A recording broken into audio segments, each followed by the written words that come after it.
Okay, so we finally got there. It's taken a while and a lot of you have asked questions about when are the caps, hats, whatever going to be available. Well, we finally got there. This was the problem. The Callaway polo shirt was on a bit of a delay. So I wanted to wait until I could sort of show you all, give you my opinion on it in terms of obviously a review from the eyes of the average golfer, and go through the prices, them kind of things, and give you a bit of an insight as to what it is. We'll see how we get on with it anyway. But main thing is, it's all available. It's all available online, and we'll go through that very, very shortly. But three things I want to discuss in today's video. One is going to be the average golfer range of clothing that's available. Two is how I want your involvement in the future videos on the channel. That's a big one, an important one for me. And third and finally is my own personal dilemma that I'm going through about what driver I should play in the season moving forward. So let's start off with the first point of the video, which is to show you the clothing. So very, very briefly, you've seen in the intro, we've got woolly hats, caps, polo shirt and a basic t-shirt. Now we've looked at doing it before, and to be honest with you, it's always been a bit of a, it's very hard to sell this kind of gear at a decent price, because don't forget, Average Golfer's not exactly the most prominent brand in the world, so we can't go charging a lot of money for it. Got to be realistic.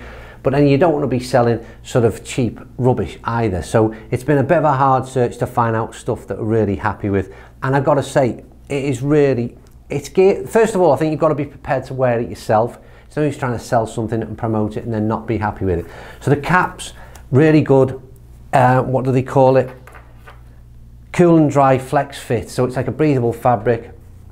This flex fit inner is really comfortable to wear. In terms of a cap, I wear a cap quite often with this ball nugget. So, and again, comfort, big thing for me. It's a nice cap, it's really well finished.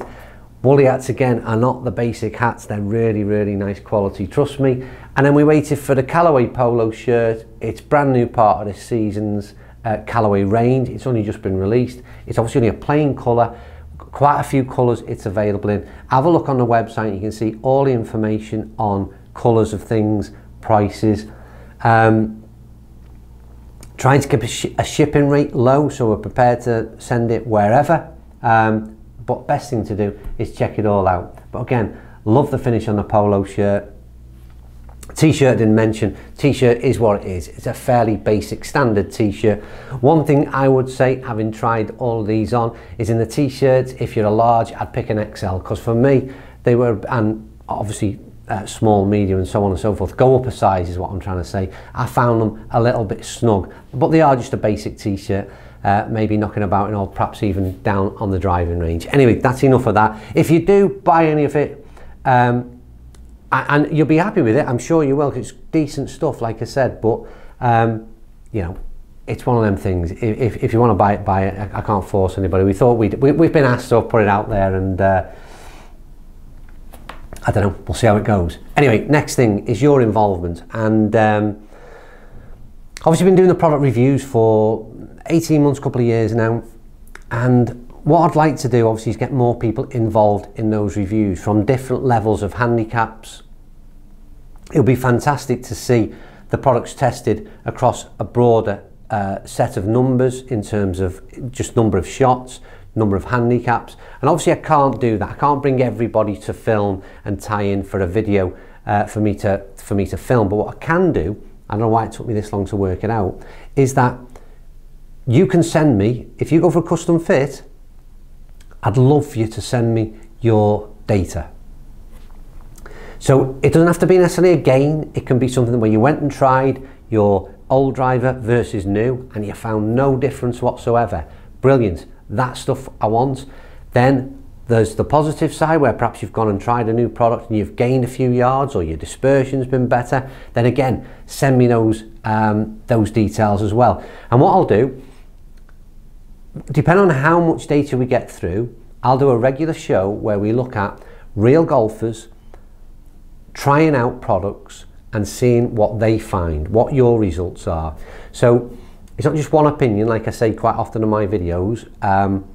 It's just we can then build a bit of a case for somebody might highlight a driver that's performing particularly well across a certain golfer type, whether that be swing speed.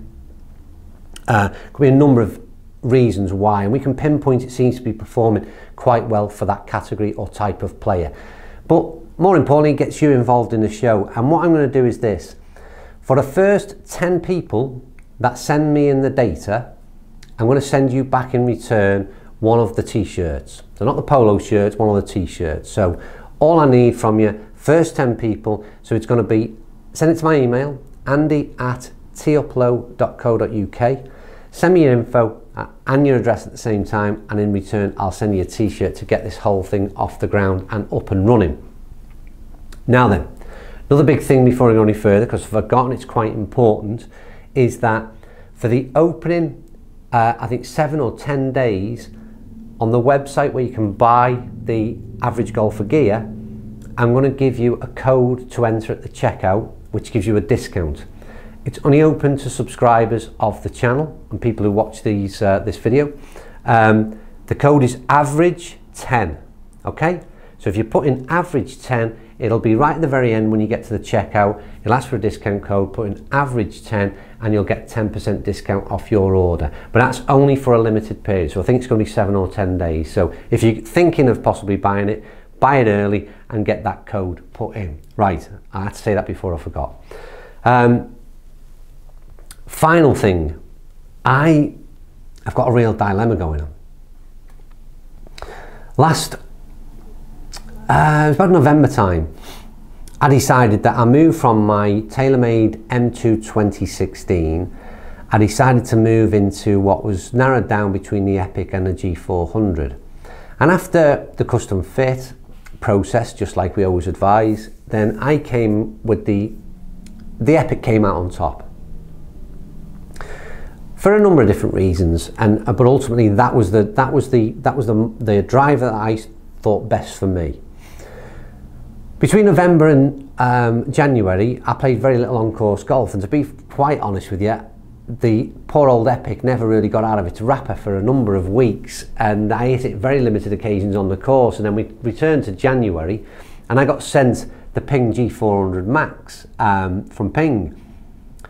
And after initial testing, I also took it on course for some testing. I thought, oh, I'll keep this for a little while and get a bit more of an idea of it. I like to, if I can play it as much as I can to give you more feedback, that's what I've been doing. So I've had the G400 Max in the bag for the past 6 weeks, and yet again, the poor old Epic not seeing any daylight whatsoever. And in the back of my mind, throughout this testing the G400 Max, I started to hit a few fairways, which seriously, it's the worst part of my game, driving. It can really kill me. I've got a bad right to left hook, which is all to do with swing, don't get me wrong, I understand all that. But I started to hit fairways with the G400 Max. Maybe it was just all then a bit of confidence was building with the club, but I started to question about the Epic. Why did I buy the Epic, and should I have been sticking with this G400 Max? But I'm like you, don't forget, and I say this in all my testing, I paid for that Epic out of my pocket. It wasn't sent to me by Callaway, I didn't keep it. It was, I paid for that club. So for me then to go and swap to another club within a short space of time without even used hardly the other one, I've got an issue with that. I've got an issue with that on a number of levels, but financially is certainly one of them. Nonetheless, I went out last week and I did a video where I literally I've been meaning to do it for a while, I took the 2 drivers out. I played them side by side on a number of holes, and they're literally 2 balls, one with each driver off the tee. And I was really interested to see what would happen. That video is filmed, it's done, and it'll be interesting to see the results. It'll probably be out Monday night, so keep your eye out for that. But it's a real interesting video, and what will I end up doing? You could perhaps even stick some comments below now on what you think might be the outcome of that one. We'll wait and see. Anyway, that's Monday night. I hopefully get that out Monday or Tuesday night. And on Monday, I'm going to Gainsborough in the UK, Ping headquarters, and I'm spending the day at Ping. which is very nice of them to invite me down. I will be doing a tour of the facility. I will then be spending a couple of hours in their custom fit process. So once again, similar to what I did in Titleist, filming how the whole process sort of rolls out. Again, it's not for me. I'll mention this when I do the video this time, because a lot of people thought I went to Titleist to get fit and buy clubs. It's more about doing a video to show you the process if you were to visit Ping yourself for a custom fit. So I'm going down there for that and film the whole experience. And like I said, it's good of Ping to ask me, and hopefully we get a decent video out of that as well. So I might, if I choose a G400 Max, see if I can sort of slip one up my sleeve or something on the way around, and you never know. Not easiest things to hide a golf club, are they really? Anyway, that is it. It was a bit of a quick update video. I hope, and people are going to ask me the question, well, they may or may not, but I've got a feeling people ask me about these tops I've got on. This is part of the new uniform that I will be wearing, if you like. We're not going to sell it as a jumper, it's too expensive. This again is bought. It's unfortunately, Mark Crossfield never sent it me, but it is part of our uniform, but they're not, like I said, realistic. It's not not a product that we can look to sell on. I'm afraid it become too damn expensive. But I really do hope that you like, and again, comments down below about what you think of it all, and yeah, we'll see how that pans out in the weeks ahead. Anyway, quick update, as I say. Thanks for watching, and I'll see you next week, probably Monday night.